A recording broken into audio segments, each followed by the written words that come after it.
Do you know these 5 laws of human nature?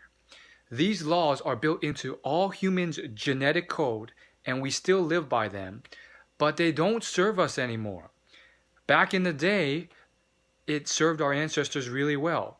They benefited from these laws, but those were different times where you lived much shorter lives and everyone was more tribal. Now, society has changed very rapidly and continues to change. And by understanding and knowing these laws and then managing them, you can live a much better life. Law number 1, impatience. Have you ever been on the road and all of a sudden somebody cuts you off? Well, that deserves to go punished. So you're going to honk your horn really loud because this person just wasted 7 seconds of your time. You could have gotten there 7 seconds faster if this person didn't cut you off because he doesn't know how to drive well. That's the first law. People want things now. They don't want them in 10 years. They want things now. They want to be rich now. They want to be happy now. They want to get to that location now. And even if it costs you a little bit of time, you're going to be rude or you just can't help it and you just react that way before you can consciously control yourself, and you may be rude back. It's more than just on the road. That's just where it manifests most obviously. Think about the short-term entrepreneur thinker. Forget the fact that McDonald's and Walmart and Virgin and Nike took 40, 50 years to build into an empire, and the founders spent their entire lives before they became billionaires. Us tech entrepreneurs, we want it tomorrow. So we're going to figure out how to become billionaires in 1 year, maybe 2 years max, and we're going to find short-term hacks. Heck, we may even sacrifice long-term profits and use short-term gains to make up for that because we want it now. We are impatient. Sorry, folks, but that type of thinking just destroys your chances of building up something great. Number 2, blame. We love to blame others, blame everyone, everything but ourselves for why we are in the situation we are. So now that I've been pissed off on the road for someone wasting 7 seconds, I've gotten home and now I'm going to sit on the couch and watch TV and anime for the next 3 hours of my day.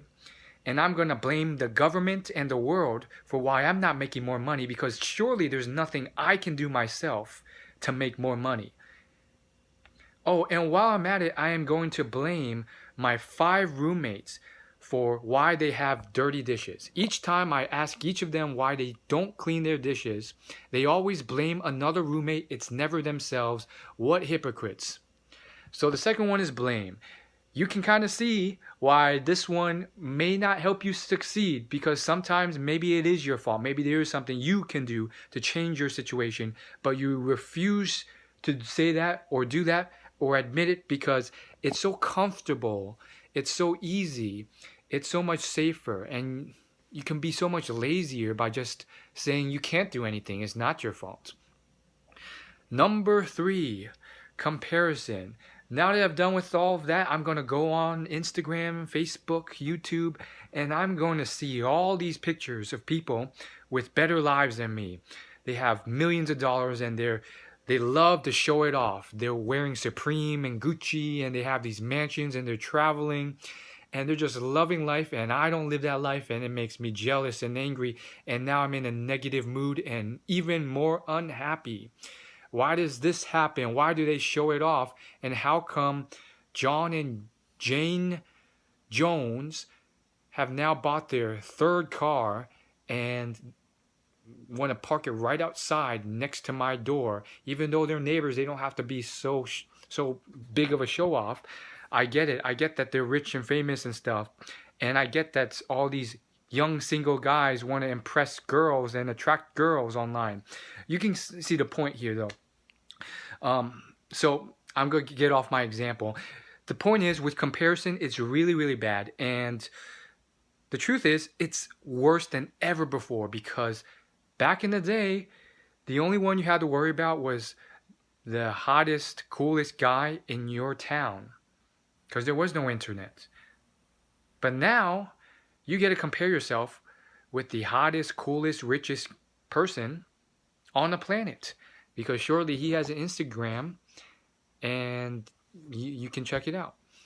And it kind of sucks. Maybe he's not even just the hottest, coolest, but he's also the youngest. Or maybe he's just really muscular and handsome and really not that rich in comparison to Mark Zuckerberg, but still millions of dollars worth more than you, and that's screwing with your head. So that's number 3.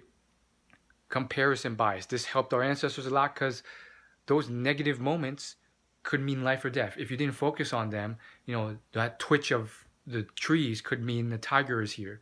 Unfortunately, all that means now is that you get 10 positive comments, 1 negative comment from some horrible person on social media. Even if he's anonymous and won't show his face, and probably won't show his name because he is hiding behind that anonymity because he's just trolling you and doesn't have a good life. Doesn't matter.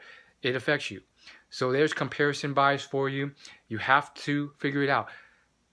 Set up systems. If you're a social media influencer, I get that Gary Vaynerchuk says answer every single comment, but from a human and psychological standpoint and a mental health standpoint, not a good idea, especially if you're getting more than 1 negative comment per 10 positive comments. That's the minimum ratio.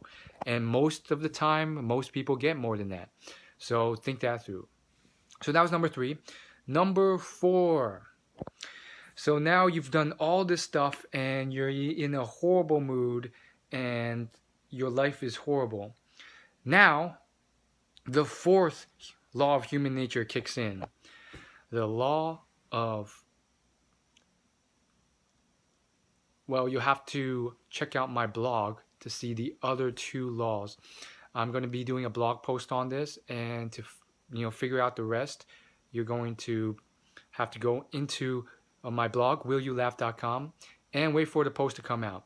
If you want updates for that to come out, just go to willyoulaugh.com and sign up for my email newsletter, and I'll let you know when that comes out. Thanks for watching.